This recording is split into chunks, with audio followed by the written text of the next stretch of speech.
कबीर साहब कहें हम अपने दुल्हनी के कंधा पर बैठा लिया कि हमार का करे। दोनों परानी के जोड़ा बा, साइकिल दोनों पहिया के एक बा। अब बिना पहिया के चलत नहीं, कभों आगे कभों पाछे, कभों पाछे कभों आगे, पर दोनों का हवा जरूरी बा। यह जगह बराबर के बात चलता। बहुत जने कहती अरे यार मेहरारू के कंधा पर ले लेहन। यहाँ आजकल पिक्चर देखत आधा पिक्चर कंधे पर चलाता। बड़े बड़े रहीस कान्हे पर लेके टहरत हैं, हाथे में खिलावत हैं जना 5 साल के बोकरिया। लिया लेन कबीर साहब कन्या चढ़ाई, हमार कोई का करिया।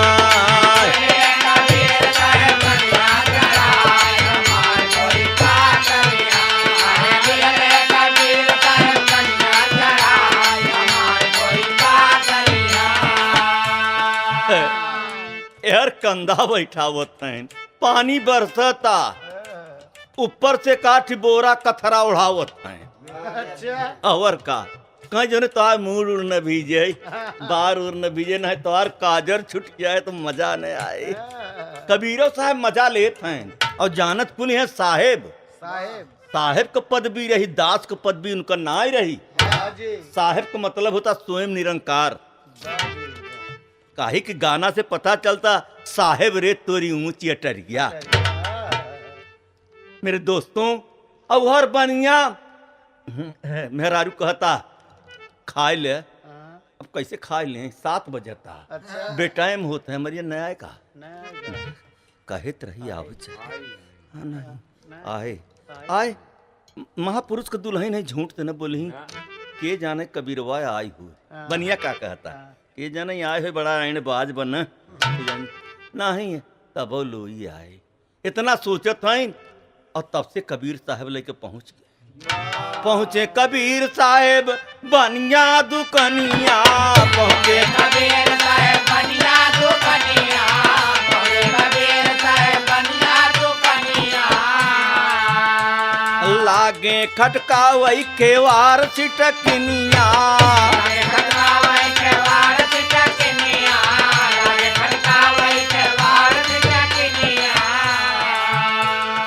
जब केवार चिटकिनी खटखटाएन बनिया दुई कवर खात रहा, दुई कवर खाए रहा। कवरवा जूठे हथवा चल दे मेहरुआ कहे कसो काभ कहे कुछ नहीं, कहे गड़बड़ान मशीन का कहे नहीं गड़बड़ा नहीं। पहुंचे कबीर साहब जब बनिया दुकनिया और लागे खटका वही केवार सिटकिनिया। अरे बनिया दवड़ी की आई, हमार कोई का करिया।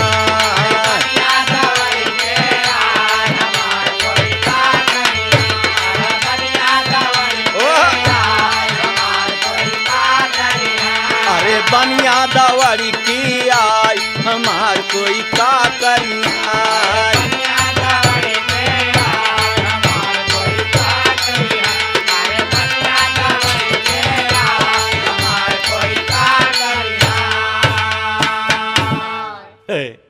जैसे दरवाजा खोला था बनिया, अरे विद्या प्रकाश अब का बताई। जब कबीर साहब के कंधा चढ़ाए लोई के देखें बनिया राम का पूरी मशीन गड़बड़ाई। ब्रह्म ज्ञानी स्वयं परमात्मा एक माया लेके बैठा है, खड़ा है। ये माया तो है शरीर, ये माया लेके स्वयं हमरे दरवाजे पर आए। अब बनिया का हालत खराब बा, कांपता कि अरे बाप रे। औरतिया सोचे से कहीं नरियात है का बात भर। जब दवड़ के बनिया आज देखा था तारी उतर और घबरा था कि ई क्या हुई के आज नई बात देखे कि मिलता ही। कबीर साहब कहाँ आए गए हैं और अपने दुल्हन कंधा बैठा के आए हैं। देखत बनिया अजीब एक बतिया,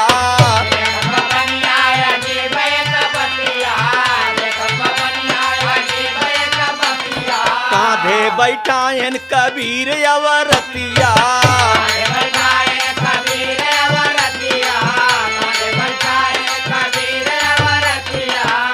अरे गए गैलेन महाजन लजाई दर ना ना नारा ना नार ना नारा नार ना दर नार नार नार नार गैलेन महाजन लजाई हमार कोई का करिया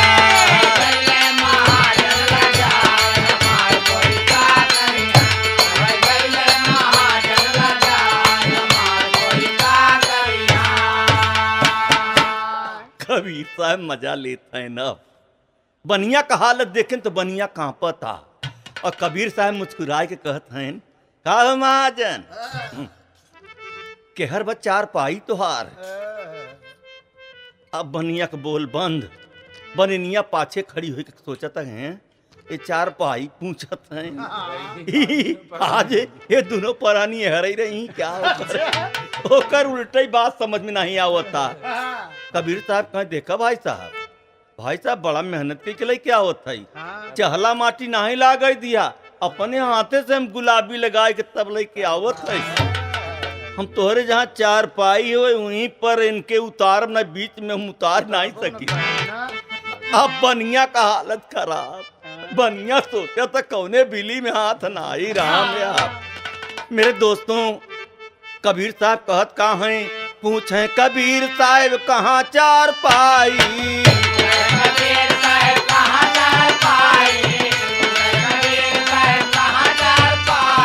तोहरे से जरिया पर दे पहुँचाई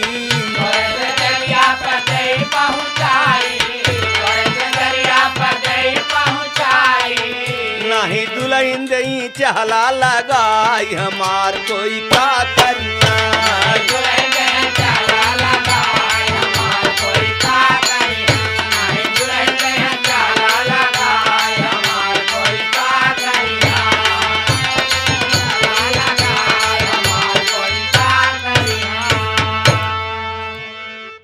महाजन हमारे संग बड़ी भलाई की है आपका हम यश जिंदगी में भूल न पाओ।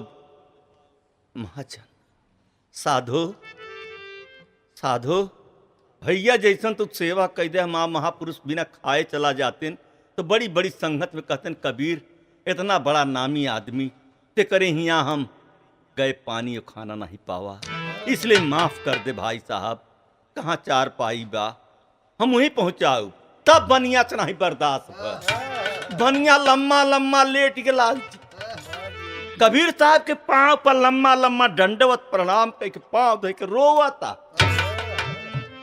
जब रोने लगा अपने गलती पर आदमी ख्याल करत।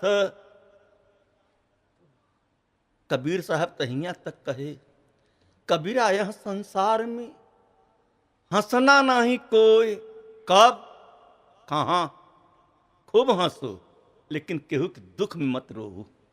केहू के दुख में रो दुख में हंसो मत। कोई पड़ोसी दुखी हो तो से मान ल दुश्मनी बा और कल लड़का मर जाए तो तू हंसो मत। कबीर साहब का सीखिया कहत हैं कबीर यह दुनिया में हंसना नहीं कोई आ जाओ नाव समुद्र में न जानी का।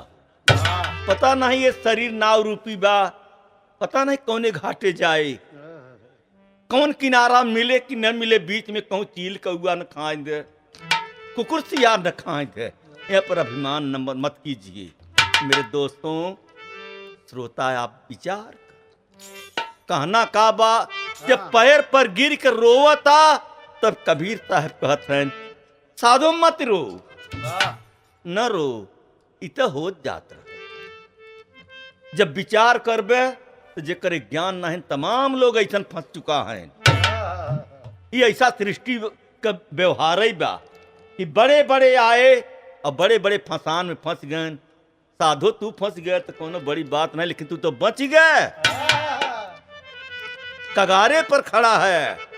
आज तोहार मौका अच्छा मिला बा हाथ जोरे बनिया कसूर माप हम बड़ा बुद्धू के ज्ञान कछु दई दे।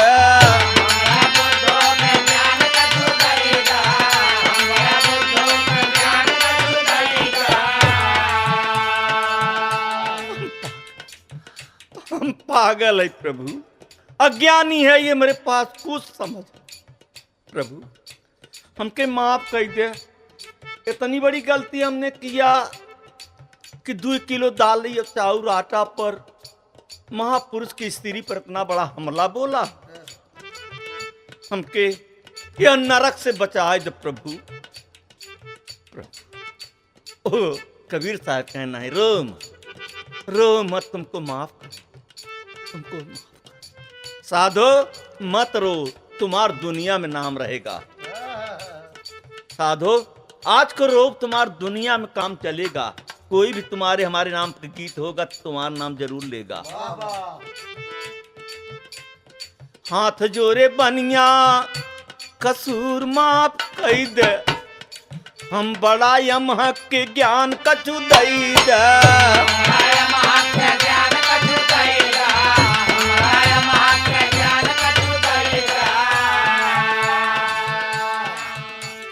रामे राम देते देखाई, हमार कोई का करिया।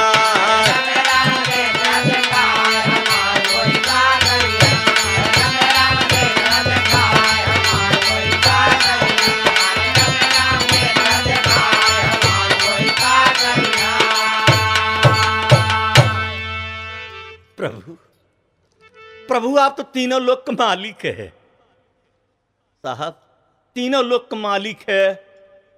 हमके कुछ ज्ञान दे दे, राम के दिखाई दे। जब राम सर्वत्र बा, हर व्यापक बा,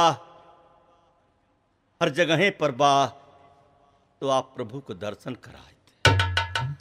कबीर साहब ज्ञान दिया, कबीर साहब ज्ञान दिया। कौन से ज्ञान दिया?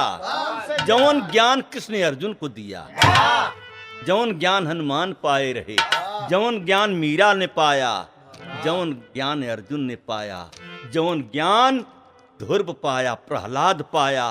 आज बाबा सतगुरु हरदेव सिंह महाराज सारे विश्व में ज्ञान बांट रहे हैं, वही पाठ चल रहा है। तो कबीर साहेब ज्ञान बतावा और बनिया भक्ति में सुख पावा। अरे बनिया मौज उड़ावा जब पायन हरि दर्शनवा, गिया नमा बीना पागल बनिया।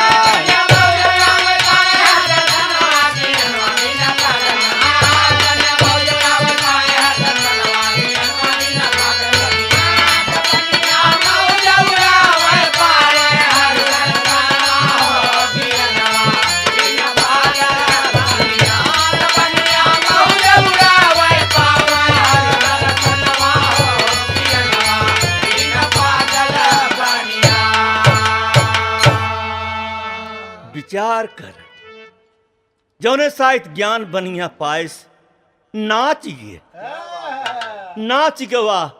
लोई के पैदल लिया के आवता, लोई के लिया कबीर साहब जब पैदल आवत हैं, पीछे लाख बनिया चला। धन्य है प्रभु। कबीर साहब तो गए अपने कुटी की ओरी बनारस में, और साधु अपने घरे गए तो बनिया के आके नाचत। बनिया कहे आज कौन मंत्र पाए है, बड़ा खुशी है, कहे काम बन गया। हम सोचे रहे कि काम बिगड़ जाए, लेकिन काम बन गया। मेरे दोस्त बनिया पूछा था कबीर साहब से, तो कहें तब का पाए? तो यहीं पर एक ही तर्ज बा, रिम झिम बरसई सावनवा हो पिया ये नगरवा।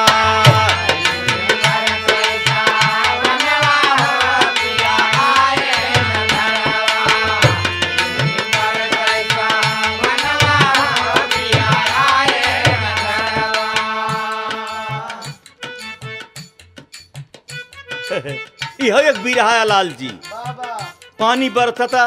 ये तर्ज का नमूना रचे बताई दे क्या? ये हम अकेल भय पर जब सावन में बिजली तड़कत है और दामिन दमकत है, एक दिन ऐसी बात होत रही थी, को बड़ी मजा मिलत है। एक मेहरारू अपने मन से दुख लगे लेटी बा, जब बड़ी जोर से दऊ गड़गड़ान बादर, तो पूछा था मेहरारुआ, कहो नन कहू को बाबू, आवाज ऊपर से आवत गड़गड़ात बकाही।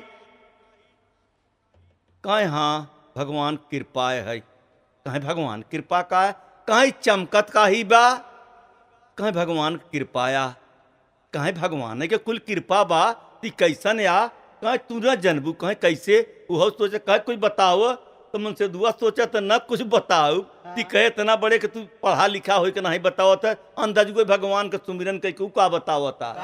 कहे जब गरजत ही न आवाज आवत गरजबे का न, तो भगवान बदरवन के डांटत ही कि साले तुम लोग यहीं रुके क्यों, बरसते क्यों नहीं बरसते। हाँ अच्छा, कहे हाँ डांटत ही जौन आवाज आवत है, अब कहीं चमकावत ही कहीं हमार टार्च जला के देखत ही कहाँ पानी बरसा बा या कहाँ नहीं बरसा बा। तो बड़ा मजा में अररिया पाए।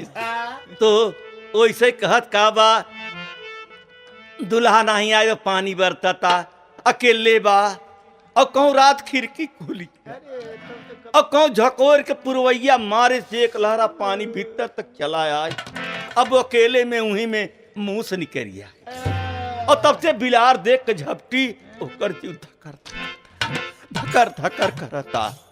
उ कहत का बा, रिम झिम बरसई सवनवा रे, पिया आए न घरवा, डर लागई बाजई का गानावा हो, पिया आए न घरवा।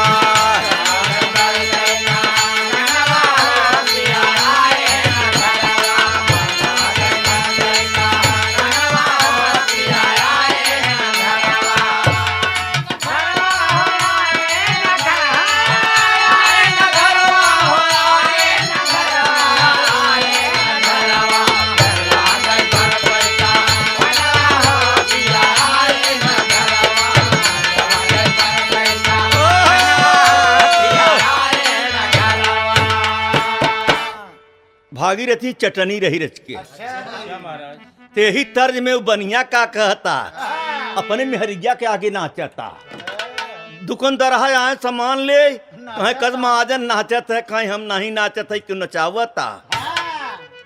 जब ये आदमी खुशी होत है, कोनो चीज बड़वार पावत है, तो मन में खुशी उठत है, तो सिवाय गुनगुनाबे के और नचबे के सिवाय और कुछ उसके कुछ नहीं आवत। चाहे कुछ बने या न बने, लेकिन हर आदमी खुशी में कुछ न कुछ गुनगुनात है। तू बनिया कहत का बा, मेहरारू पूछत है ननका बाबू जी बताओ तू काई नाचत है, काई हंसत है, का बात है आज। वैसे तो तू मुँह फुलाई के बैठा रहत रहे, तो आज कबीर साहब के दुल्हन के देखे के चक्कर में पड़त रहे, हाथ तो के कौन मंत्र मिल गया। तो बनिया का कहता, सतगुरु दिहले नीना नजरिया रे, हम तो देख लगे।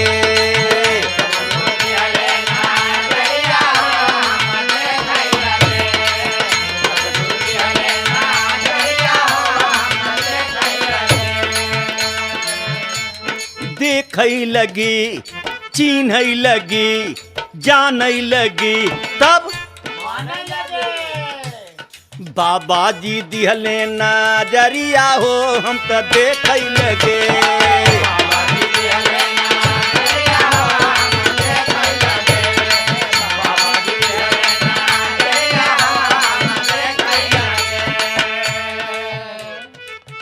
तो बिना सतगुरु का गुरु नाय, सतगुरु, बिना सतगुरु कोई पार न भवाबा, बिना सतगुरु कोई पार न भवाबा, बिना सतगुरु कोई पार न भवाबा। लख 84 में भटका पराबा, लख 84 में भटका पराबा, लख 84 में भटका पराबा। सर से उतर गई गठरिया हो, हम तो देख लगी।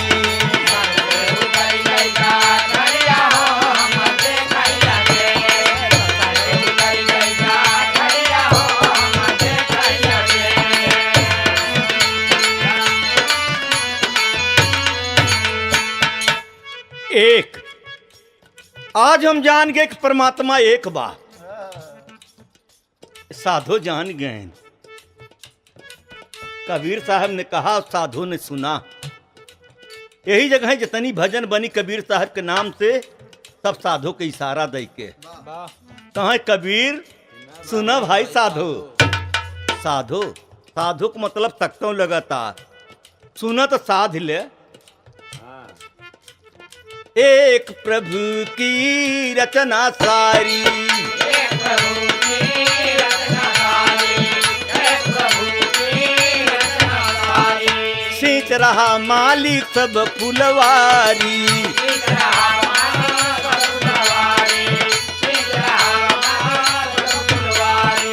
अंग संग मिल गया सामरिया हो, हम तो देख लगे।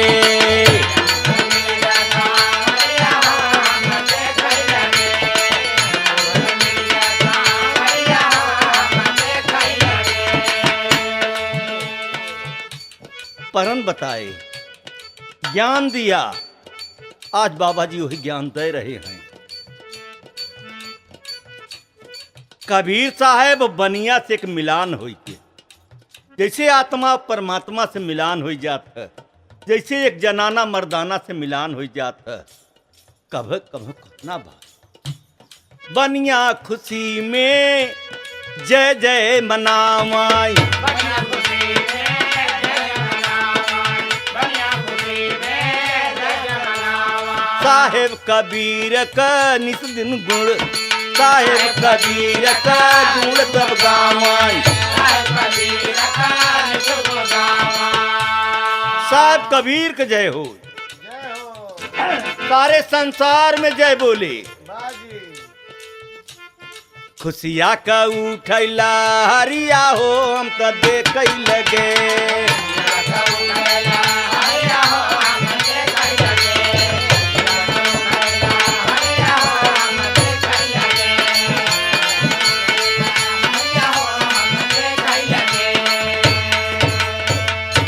पूरे गांव देश के लोग बनिया के दुआरे आए, सब जय जयकार होता। बनिया सत्संग फाना, बड़े बड़े महापुरुषन के बुलाया, बड़े बड़े लोगन के बुलाया, और उसमें जग किया, सबको खिलाया पिलाया। तब वह जगह पर बनिया का कहता, एक ही तर्ज बदल गया। तर्ज वही बा, माया के नगरिया में लागल बाबा जारिया हो, लागल बाबा जारिया हो।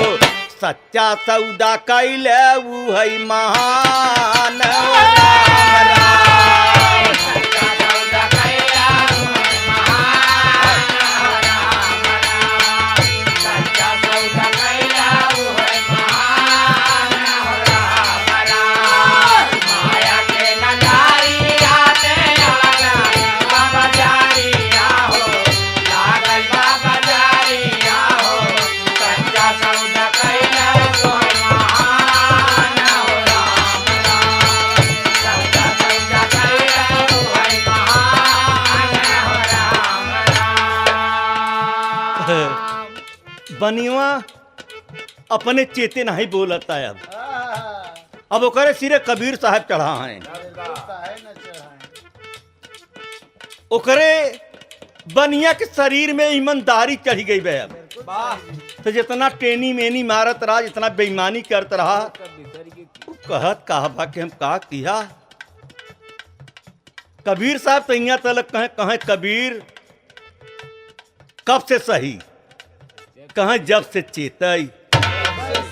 एक कबीर साहब को बोले यहाँ तलक कहे कि अब ल नसानी, अब न नसई हो।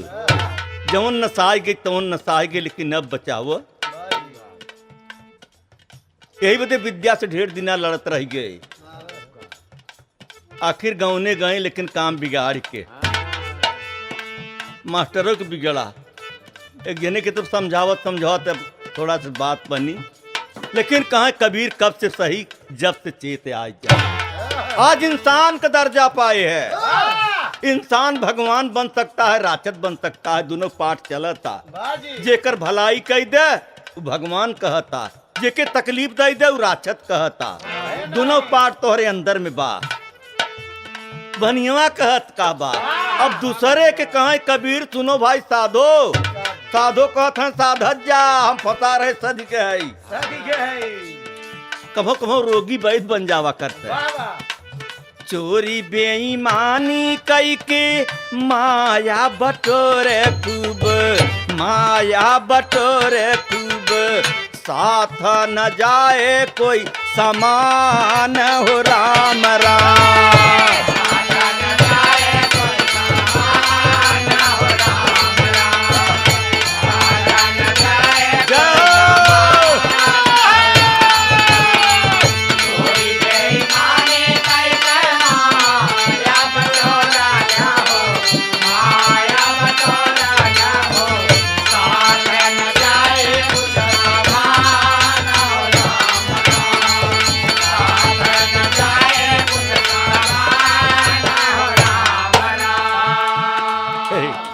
बनिया कहते भैया आधा खराब कैली है, अरे अरे अरे आधा खराब हो गया आदमी बच गई। अब देख तो के कहते बोला जो नहीं बची तो ने सहाय लहाय ले।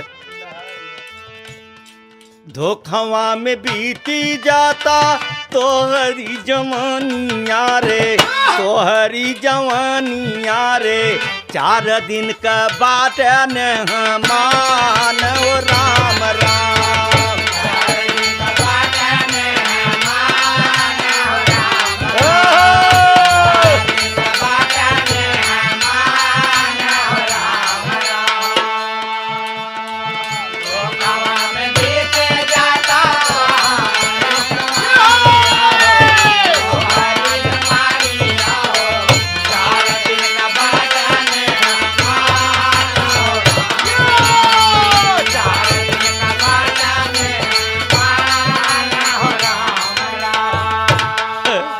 सब ये कहती लाल जी का यार के है 4 दिन रह गए वापस। हाँ जी कहती तो सब, हाँ लेकिन जब करत तब तो मजा बा।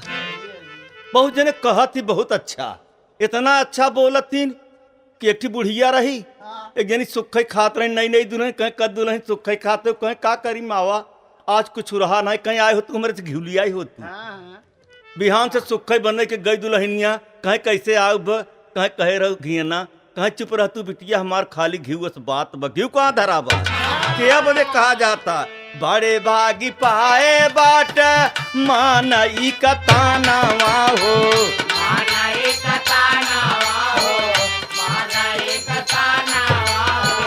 सबसे ऊंचा तोहरा या स्थान हो राम राम।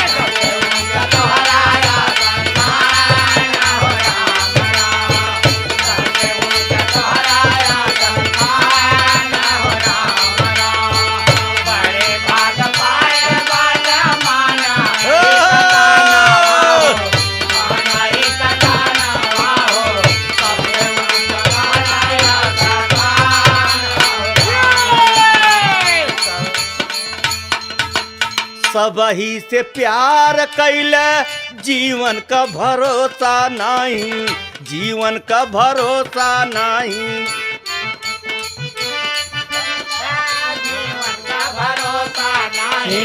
जीवन का भरोसा नहीं। एक बात विचार करना, कोई सहारा नहीं। हम आज रह कि काल रह भी कहा गिवा काल करत हो आज करत हो अब है तो सब इसे प्यार कैले ये जीवन का भरोसा नहीं। अच्छा बुरा देखत भगवान ओ राम राम।